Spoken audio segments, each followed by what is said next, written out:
My name's Jerry.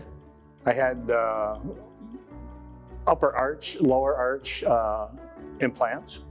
I had upper denture, and I started having issues with my lower, and I started losing teeth, and my lower teeth were very brittle, and they started basically falling out. So, and I was down to a problem with my last molar that I had, so I had to do something, and I tried a partial denture on the bottom, and that just was terrible. So the finals feel like real teeth. You know, when you run your tongue over them, and the fit and feel just is like normal teeth. So the temporaries were good, but there were a little roughened spots, and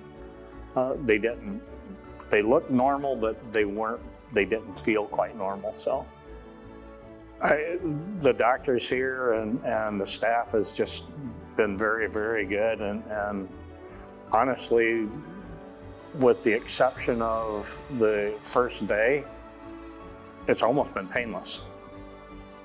I mean, really, the